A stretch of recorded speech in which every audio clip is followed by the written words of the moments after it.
여러분은 하나님께서 선한 분이라고 하는 사실을 믿습니까? 하나님께서 전능하시라는 하나님이라고 하는 사실도 믿습니까? 아멘이시죠? 저도 아멘입니다. 그러나 하나님을 믿지 않는 사람들은 이러한 질문을 합니다. 하나님께서 선하시고 전능하시다면 왜 이 세상에는 아직도 악이 존재하는가? 아니, 고통이 존재하는가라고 질문을 합니다. 이에 대해서 유명한 신학자인 C.S. 루이스는 그의 책 고통의 문제에서 이렇게 기록을 했어요. 하나님이 선하다면 자신이 만든 피조물들에게 완벽한 행복을 주고 싶어 할 것이며, 하나님이 전능하시다면 그 소원대로 할 수 있을 것이다. 그런데 지금 피조물들은 행복하지 않다. 그러므로 하나님은 선하지 않은 존재이거나 능력이 없는 존재이거나 능력이 없는 존재 또는 선하지도 않고 능력도 없는 존재일 것이다. 여러분, 갑자기 동의하고 싶은 생각이 들지 않습니까? 사실은 믿지 않는 사람들뿐만 아니라 하나님을 믿고 믿음을 갖고 살아가는 우리들에게도요, 그렇게 생각할 때가 있다라는 거예요. 왜냐하면 악을 행하는 사람들이 세상에서 더 잘 되는 것 같이 느껴질 때가 있다라고 하는 거예요. 그때는 우리가 이런 질문을 합니다. 과연 하나님께서 선하신 분이신가? 과연 하나님께서 전능하신 분이신가? 그런 질문을 합니다. 오늘 본문에도 보면 그러한 질문을 하는 한 사람이 소개되어 있는데요, 그는 하박국 선지자입니다. 하박국서 1장 2절에 보시면 하박국은요, 현실의 고통을 이렇게 표현을 하고 있어요. 세번역 성경인데요, 이렇게 기록합니다. 살려달라고 부르짖어도 듣지 않으시고 폭력이다 하고 외쳐도 구해주지 않으시니 주님, 언제까지 그러실 것입니까? 살려달라고 기도했는데 왜 하나님께서는 듣지 아니하시는 것입니까? 우리도 마찬가지예요. 코로나19로 인하여서 참 많은 어려움을 겪고 있지 않습니까? 처음 시작할 때는요, 아마 이런 생각들을 했어요. 이것 또한 금방 지나갈 것이다. 그런데 코로나19가 장기화되면서 우리가 살고 있는 이 미국에 가장 많은 확진자들이 생기는 것을 보면서 우리도 마찬가지로 이러한 질문을 합니다. 하나님, 언제까지입니까? 언제까지 우리가 견뎌야 합니까? 언제까지 이렇게 전염될까 두려워가지고 염려합니까? 언제까지 경제적인 어려움을 견뎌야 하겠습니까?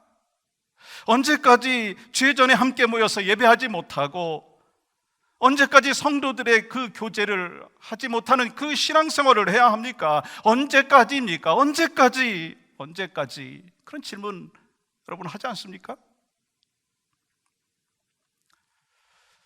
먼저 우리는요, 하박국의 의미가 무엇인지를 좀 살펴봤으면 좋겠어요. 하박국이라고 하는 의미는요, 팔을 벌려서 안다라고 하는 아주 따뜻한 의미입니다. 그리고 또 한 가지 의미가 있는데요, 팔을 벌려서 안고 씨름하다라고 하는 의미입니다. 그러므로 하박국 선지자는요, 그 시대의 눈물과 고통을 끌어안고 고민하고 씨름한다라고 하는 의미의 선지자라고 하는 것입니다. 왜냐하면 그가 활동하던 시기는요, 남유다가 바벨론에 의해서 멸망당하기 직전이었기 때문인 것입니다. 그러므로 이 하박국 선지자가 활동하던 때는요, 가장 고통스럽고 혼란스러울 때였다라고 하는 것입니다. 그런데요, 이 고통스럽고 암울한 시대를 살았던 하박국 선지자는 현실은 어렵고 암울했지만 믿음으로 산다는 것이 무엇인가라고 하는 것을 우리에게 가르쳐줬다라고 하는 것입니다. 사실 우리가 평안하고 안정된 삶을 살 때는요, 이 믿음에 대해서 그렇게 깊이 생각하지 않는 경향이 있습니다. 그러나 인생의 큰 시련과 어려움이 찾아오면은요, 그때 우리는요, 믿음에 대해서 고민을 합니다. 그리고 다윗이 시편 23편에서 고백했듯이 하나님께서는요, 우리에게 늘 평탄한 길만 허락하시는 분이 아니시라고 하는 것입니다. 하나님께서 우리를 실만한 물가로 인도하시기도 하시지만 어느 때는요, 사망의 음침한 골짜기로 인도하시기도 하신다라고 하는 것입니다. 그런데요, 사망의 음침한 골짜기가 항상 우리에게 해로운 것만은 아니라고 하는 사실 여러분 아십니까? 왜냐하면 사망의 음침한 골짜기 속으로 들어갈 때만 얻을 수 있는 깨달음이 있다라고 하는 것입니다. 그래서 고통의 문제를 쓴 C.S. 루이스는요, 아주 유명한 말을 했잖아요. 고난은 하나님의 변장된 축복이다. 여러분 다 아시잖아요? 고난을 통해서 우리에게 주시는 유익이 고난보다 더 크다라고 하는 의미입니다. 그리고 그 중에 가장 큰 유익은 무엇일까요? 우리로 하여금 참된 믿음이 무엇인가라고 하는 것을 깨닫게 해주신다라고 하는 것입니다. 오늘 우리는요, 이 하박국서의 말씀을 통해서 내가 교회로서 우리의 믿음이 어떠해야 되는지 살펴보았으면 좋겠다라고 하는 마음을 가졌습니다. 이 하박국서를 기록한 하박국은요, 선지자잖아요. 여러분, 그러면 보통 선지자는 어떤 역할을 했죠? 하나님께서 말씀하시면 그 말씀을 듣고 이스라엘 백성들에게 그대로 전달하는 역할을 했습니다. 그런데 하박국은요, 이스라엘 백성들이 처한 고통을 탄식하면서 하나님 앞에 부르짖고 있습니다. 그래서 하박국 1장과 2장의 말씀에 보시면 이 하박국의 두 번의 부르짖음과 거기에 대한 하나님의 두 번의 답이 나와 있는 것을 볼 수가 있습니다. 먼저 하박국은요, 지금 유다 왕국이 너무 깊은 죄악에 빠져 있는데 하나님께서 그냥 내버려 두실 것입니까? 라고 탄식하고 있습니다. 그때 하나님께서 뭐라고 말씀하십니까? 바벨론을 일으켜가지고 심판하시겠다라고 말씀하십니다. 여러분, 바벨론이요, 어떤 나라입니까? 남유다가 아무리 죄악에 빠져 있다 할지라도 바벨론보다는 좀 의롭지 않습니까? 그러므로 하박국은요, 이 바벨론을 통해서 심판하신다라고 하는 것은 마치 악인이 의인을 심판한다는 것과 같다라고 하면서 하나님 앞에 탄식하고 있어요. 이에 대해서 하나님께서는요, 대답을 하시는데 아주 유명한 말씀입니다. 하박국 2장 4절 말씀 보세요. 우리가 한 목소리로 같이 읽어볼까요? 시작. 보라, 그의 마음은 교만하며 그 속에 정직하지 못하나 의인은 그의 믿음으로 말미암아 살리라. 하박국은요, 이 말씀 위에 더 이상 탄식하지 않았다라고 하는 사실입니다. 왜냐하면 하박국은요, 이 말씀을 통해서 성도가 믿음으로 산다는 것이 어떤 것인지 분명하게 깨달았기 때문이다라고 하는 것입니다. 그래서 하박국은 더 이상 탄식하지 아니하고 오히려 하나님 앞에 찬양했어요. 그리고 자신의 신앙의 고백을 했습니다. 그렇다면 여러분과 제가 교회 아니겠어요? 우리 각자가 교회인데 믿음으로 산다라고 하는 것이 어떤 의미가 있느냐라고 하는 것입니다. 그 첫 번째는요, 모든 문제를 갖고 하나님과 마주 앉아야 합니다. 한번 따라해 보시겠어요? 모든 문제를 갖고 하나님과 마주 앉아야 합니다. 이 강해 설교의 왕자라고 불리는 캠벨 몰간이라고 하는 분이 이런 이야기를 했어요. 믿음이란 무엇인가? 믿음의 사람이란 어떻게 정의하는가? 모든 문제를 갖고 하나님과 마주 앉는 사람이다 라고 얘기했어요. 믿음이라고 하는 것이요, 꼭 견뎌내고 극복하고 이겨내고 그래서 승리하는 것만이 믿음의 행위가 아니다라고 하는 것입니다. 정말 믿음의 사람은 크고 작은 문제를 하나님과 마주 앉는 것이 믿음의 행위다라고 얘기한 것입니다.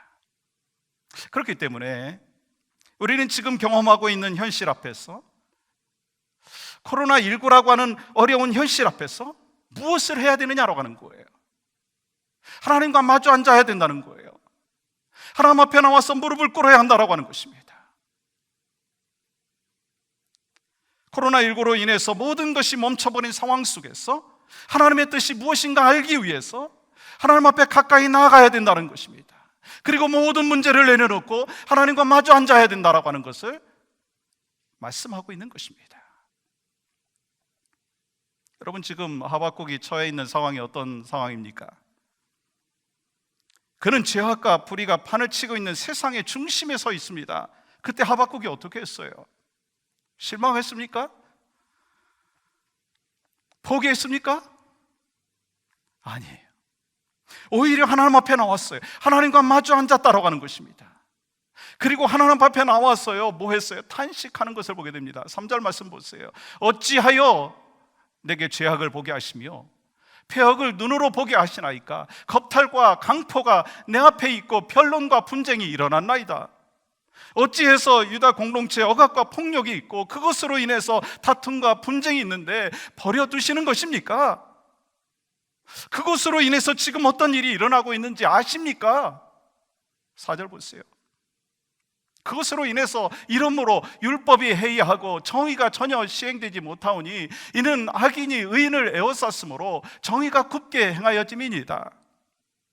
율법이 해이해졌다는 거예요. 무슨 말이냐면 하나님의 말씀이 마비되었다라고 하는 것입니다. 마비된 것 같이 되었다라고 하는 것입니다. 그리고 공정한 판결이 없어졌다는 것입니다. 그래서 악인들은 활기를 치고 있는데 의인들은 고통 가운데 있다고 탄식하고 있다라고 하는 것입니다. 그런데요, 어떤 분은 어떻게 하나님 앞에 나와가지고 탄식할 수 있습니까? 그렇게 질문하실 분도 분명히 있을 거예요. 그런데 정말 중요한 것은 뭐냐면 이 탄식했다는 것이 먼저가 아니라 하나님 앞에 먼저 나왔다라고 하는 것입니다. 하박국은요, 고난의 문제를 가지고 자신의 방법으로 해결하려고 하지 않았습니다. 그렇다고 해가지고요, 권력 있는 사람을 먼저 찾아간 것도 아니었습니다. 하박국은 문제를 갖고 하나님 앞에 나왔습니다. 무슨 말씀이에요? 탄식을 하더라도 하나님 앞에 나와서 탄식해야 된다는 거예요. 왜냐하면 하박국은요, 믿음이 있었기 때문입니다. 그는 어떤 믿음을 갖고 있었습니까? 하나님께서 계시다라고 하는 분명한 확신을 갖고 있었습니다. 그리고 하나님께서 천지 만물을 창조하시고 다스리시고 주관하시고 마지막 날에 이 세상을 심판하실 것이라고 하는 믿음이 있었다라고 하는 것입니다. 하박국은요, 그 믿음이 있었어요. 그렇기 때문에 지금 하박국은요, 하나님과 마주 앉아 있는 거예요. 여러분, 마주 앉았다라고 해가지고 교만하다라고 생각하지 마십시오. 이 하나님 앞에 나와서 내 문제를 털어놓았다라고 하는 것입니다. 그러므로 하나님을 믿는 믿음의 성도는 어떻게 해야 되느냐? 하박국처럼 우리의 삶의 모든 문제를 갖고 하나님 앞에 나와야 돼요. 하나님 앞에 나와서 마주 앉아서 하나님, 어떻게 하시려고 하십니까? 하나님, 나를 향하여 하나님께서 뜻하신 것이 무엇입니까? 이 나라의 민족을 향하여 하나님께서 뜻하신 것이 무엇입니까? 이 코로나 사태로 인하여서 우리를 향하여 하나님께서 말씀하시는 것이 무엇입니까? 지금 경제적으로 너무나 힘들고 여러 가지 상황에 두려움 가운데 있는데 하나님, 이것을 통해서 하나님께서 나에게 말씀하시려고 하는 것이 무엇입니까? 주님 앞에 모든 문제를 갖고 나와야 되고 하나님과 마주 앉아서 하나님의 뜻을 분별하기 위하여 탄식해야 된다라고 하는 거예요. 그것이 믿음의 사람이라고 하는 것을 말씀하는 것입니다. 우리는 하나님께 탄식하는 것은 불신앙적인 것이다, 그렇게 생각할 수 있는 분도 있을 수 있습니다. 그러나 성경은 그것이 불신앙에서 나오는 것이 아니라 오히려 하나님에 대해서 확신하기 때문에 나왔다라고 하는 것입니다. 하나님께서는 우리들에게 자신의 길은 정의의 길이고 구원의 길이라고 분명히 말씀해 주셨어요.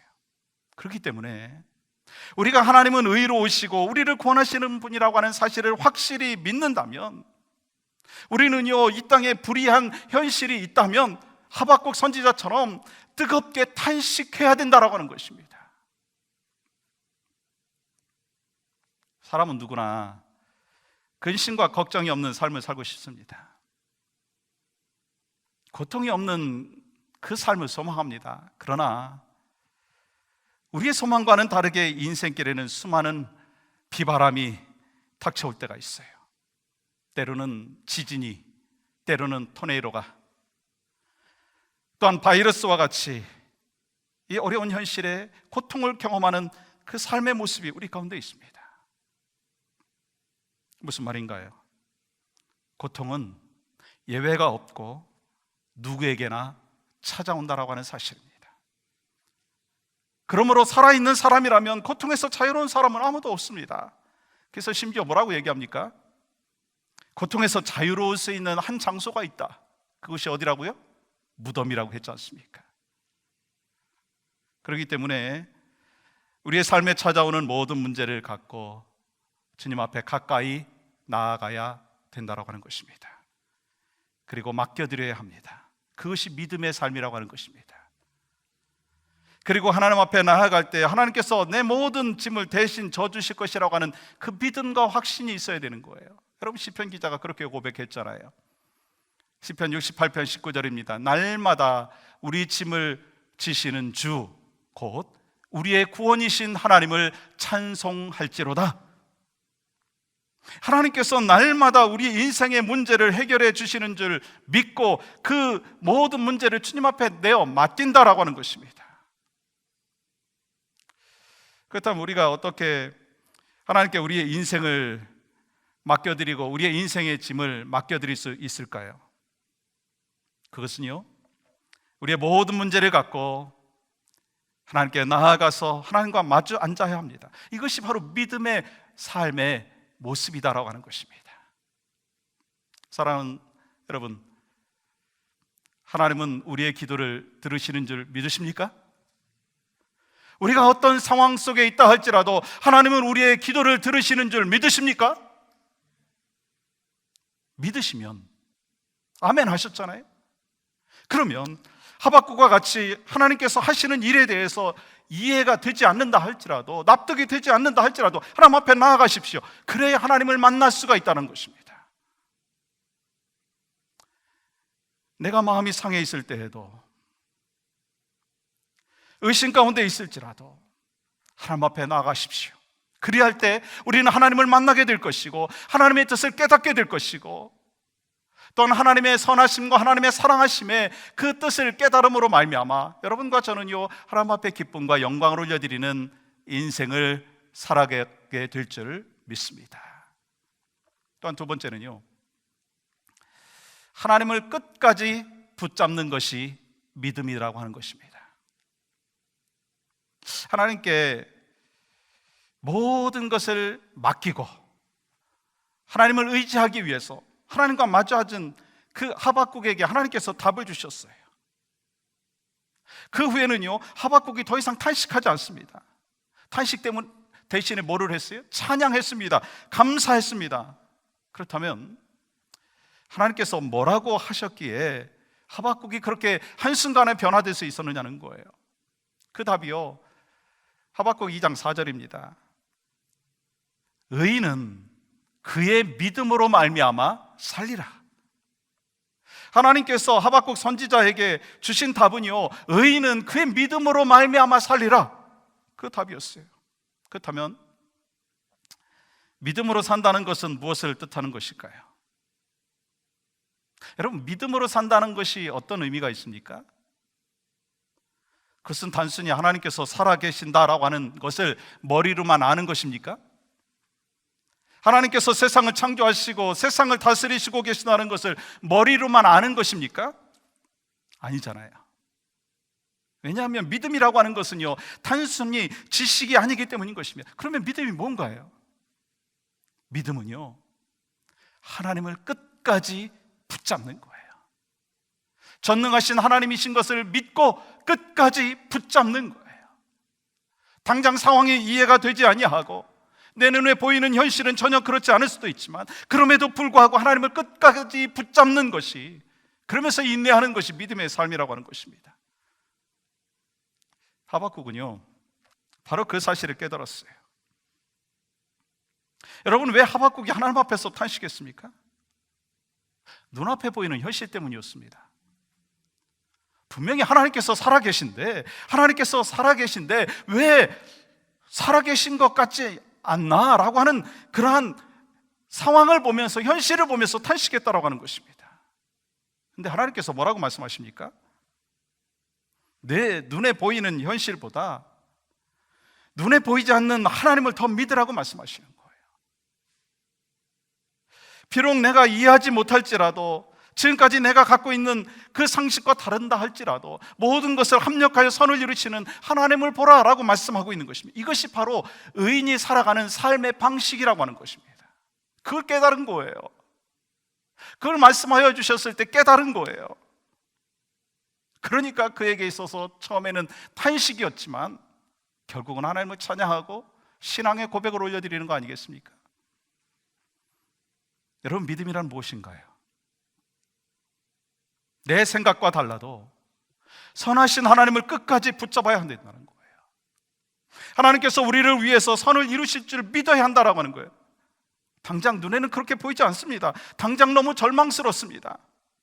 그러나 결국 선하신 하나님께서 나를 가장 선한 길로, 지금 상황을 가장 선한 길로 인도해 주실 것을 바라보면서 인내하면서 견디는 것이 바로 믿음 생활이라고 하는 것입니다. 하박국이 바로 그것을 깨달았어요. 그리고 그 믿음을 가지고 이전에는 탄식을 했지만 그의 입술에서 감사의 찬송이 나오는 것을 보게 됩니다. 여러분, 상황은 하나도 안 바뀌었어요. 그렇지만 참된 믿음이 무엇인지를 깨닫고 그의 입술에서 찬양과 감사가 고백되기 시작됐다는 거예요. 우리의 상황은 바뀌지 않았지만 같은 고백이 여러분과 저에게 있기를 간절히 소망하면서, 하박국이 고백했던 이 고백이 바로 나의 고백입니다. 그 마음을 갖고 같이 함께 고백하기를 원합니다. 하박국 3장 17절 18절입니다. 시작. 비록 무화과 나무가 무성하지 못하며 포도나무에 열매가 없으며 감람나무에 소출이 없으며 밭에 먹을 것이 없으며 우리의 양이 없으며 외양간에 소가 없을지라도 나는 여호와로 말미암아 즐거워하며 나의 구원의 하나님으로 말미암아 기뻐하리로다. 여러분, 아멘이신가요? 하박국은요, 믿음으로 산다는 것이 무엇인지를 분명히 깨달았습니다. 무화과 나무가 무성하지 못하고 포도나무에 열매가 없고 감람나무에 소출이 없고 밭에 먹을 것이 없고 우리의 양이 없고 소가 없다면 이건 세상적으로 보면 완전히 망한 거 아닌가요? 절망 자체 아닌가요? 그러나 하박국은 절망하지 않았어. 하박국은 절망하지 않았어요. 왜요? 현실은 아무것도 바뀐 것이 없지만 주님 앞에 나아가서 탄식하면서 하나님의 응답을 받았어요. 그리고 또한 끝까지 하나님을 붙잡았기 때문인 것입니다. 우리도 마찬가지. 지금 상황은요, 우리가 망한 것처럼 보일지라도, 아니 다 끝난 것처럼 보일지라도 우리가 붙드는 하나님께서는 분명히 다시 우리를 살려주실 줄 믿습니다. 다시 일으켜 주실 줄 믿습니다. 다시 회복시켜 주실 줄 믿습니다. 그리고 여호와로 인하여 기뻐하고 즐거워할 줄 믿습니다. 그렇습니다. 우리는 코로나19로 인해서 고통스럽고 힘들지만 언제 다시 예전의 삶으로 돌아갈 수 있을런지, 언제 사회활동을 마음대로 할 수 있을런지, 경제활동이 다시 시작될 수 있을런지, 언제 다시 모여서 예배할 수 있을런지, 언제 백신이 나오고 언제 치료제가 만들어져 가지고 바이러스 공포에서 불안해서 해방될 수 있을지 모릅니다. 그러나 하박국 선지자와 같이 나는 여호와로 인하여 즐거워하며 여호와로 인하여 기뻐하리라, 이 고백이 바로 여러분과 저의 고백이 되기를 주님의 이름으로 간절히 축복합니다. 유대인 작가인 엘리 윌젤이라고 하는 사람이 흑야라고 하는 책을 썼어요. 나이트. 이 책에는 아이슈비츠 수용소에서 일어났던 일을 기록을 했습니다. 그 내용 중에는 이런 스토리가 있습니다. 유대인들을 더 학살하기 위해서 또 학대하기 위해서 시범 케이스로 10대 소년 한 사람을 끌어다가 잔혹하게 처형을 하기 시작했습니다. 여러분, 아무 죄도 없는 그 어린아이가 나치에서 잔혹하게 고통을 받고 신문을 받고 이제 사형장에 있어서 고통받으면서 죽어가고 있는 그 모습이 보인 거예요. 여러분, 그 모습을 보면서 주변에 있었던 그 수많은 사람들이 얼마나 절규하고 얼마나 안타까운 마음이 있었겠습니까? 그때 한 사람이 작은 목소리였지만 절규하면서 이렇게 말합니다. 하나님, 어디 계십니까? 하나님, 도대체 하나님은 어디 계십니까? 그런데 그때 위젤에게 이런 음성이 들려왔습니다. 어디 계시냐고? 주님은 지금 저 사형장에서 저 소년과 함께 고통받고 계신다. 사랑하는 여러분, 코로나19로 인해서 고통받고 있을 때 주님은 어디 계십니까? 주님, 어디 계십니까? 혹시 여러분의 질문 아닌가요? 주님은 고통받고 있는 여러분과 함께하고 계신 줄 믿습니다. 기도하는 사람은요, 그 주님을 만날 수가 있다는 것입니다. 그 주님의 동행하심을 체험할 수 있다고 하는 것입니다. 고통 가운데 계신 주님, 우리를 위하여 십자가에 찍히신 주님, 우리를 구원하시기 위해서 그 모든 어려움에서 우리를 건지시기 위해서 십자가에서 못 박혀 죽으신 그 주님, 그 주님을 기도하는 사람이 만날 수가 있다는 것입니다. 그리고 하박국 선지자처럼 구원의 하나님으로 인하여 기뻐하며 찬양할 수 있는 믿음의 삶을 살게 되는 줄 믿습니다. 사랑하는 성도 여러분, 눈앞에 있는 현실은 답답하고 하박국과 같이 탄식이 나오지만, 그러나 주님이 바로 이때 우리가 해야 될 일에 대하여 가르쳐 주셨어요. 모든 문제를 갖고 하나님과 마주 앉아라. 하나님을 끝까지 붙잡는 것이 믿음이다. 그렇게 여러분이 주님 바라보면서 주님이 주신 소망 가운데로 나아갈 때 하나님께서는 우리를 다시 회복시켜 주시고 주 여호와로 인하여, 구원의 하나님으로 인하여 하박국과 같이 감사하며 간증하는 축복의 삶이 있을 줄 믿습니다. 함께 기도하겠습니다.